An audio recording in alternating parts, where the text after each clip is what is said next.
Hello, everybody. Rabbi Mordechai Zeller here in Mala Gilboa, speaking to you a little bit about Chanukah.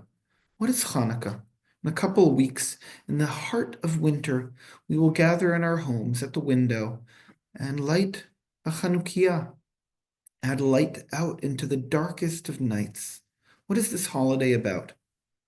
So most people will tell you, and this is what I was taught as well, that Hanukkah is a historic holiday, commemorating the historic events that took place in the war where the Maccabees, a group of Jews living in this land, fought against the Greeks in order to seek independence. So when they went to the temple, they barely had any oil, but they found a little bit and they lit the menorah, and it lasted for many more days than expected. And we're commemorating that, the victory and the light. And we light a Chanukiah in our window, adding every night one more candle.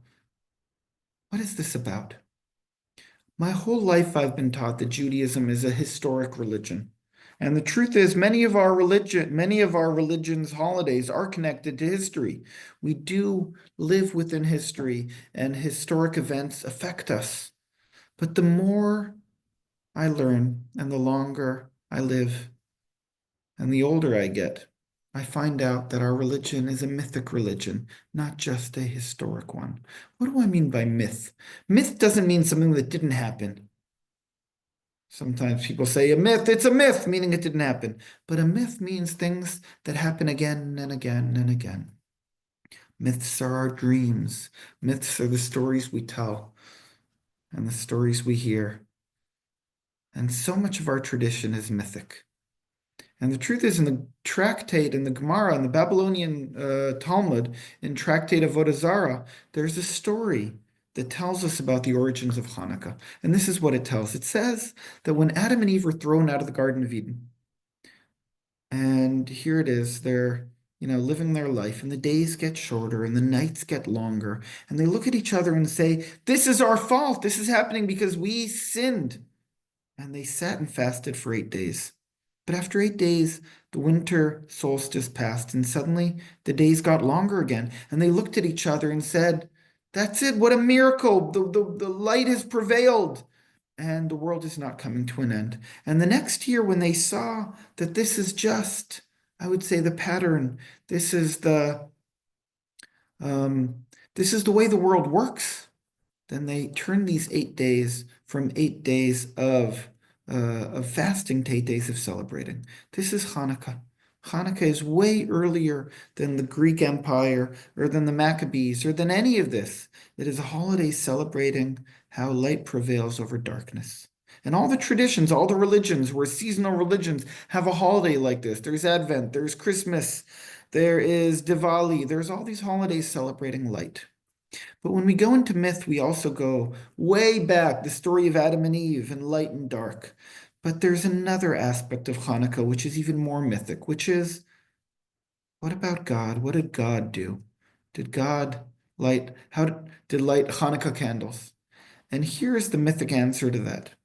Okay, because we know that the world was created on Rosh Hashanah, on the Jewish New Year, which is on the first of the month of Tishrei. But that's not the creation of the world, it's the creation of mankind. World was created 7 days before. So the day that the light was created, which was the creation of the first day, was on Kaf Hey, the 25th month of Elul. And if we count back from Elul, okay, to Av, to Tammuz, to Sivan, to Nisan, to Adar, to Tevet, to Shvat, to Kislev.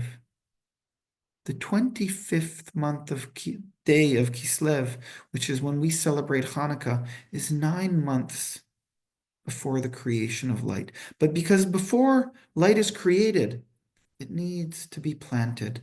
The process begins in the dark of winter. And those things that will be created in our life next year need to be planted. And this is the month of dreaming, which is also a way of planting. The Zohar is filled with the image. The verse says, Ol zarua latzadik. God sows light for the righteous ones.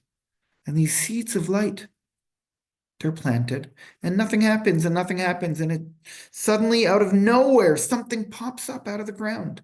Wilfred Bion, the great psychoanalyst, he said, most of the most important things in our psyche don't happen in our consciousness.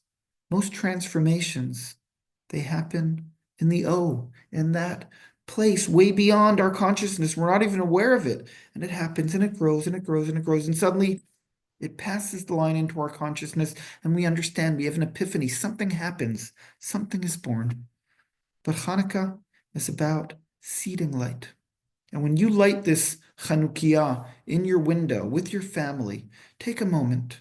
Take a moment to seed this light, to plant all the seeds of the things we want to grow. Where do we need more light in our life, in our relationships, with my children, with my parents, with my significant others, with me and my soul, with my neighbors, with my community, with my people, with my neighbors? What about happening here in Israel between us and all the people around us? This region needs so much light. And let us pray as we light this light that the mythical side of Hanukkah should do its work and start adding light into our region. We will continue learning, and I also want to say that in a couple of months I'll be starting a course on the psychoanalytic aspects of Passover, and we will also move from the historic to the mythic in this holiday as well. I hope you all join me, and I hope you have a beautiful, beautiful Hanukkah.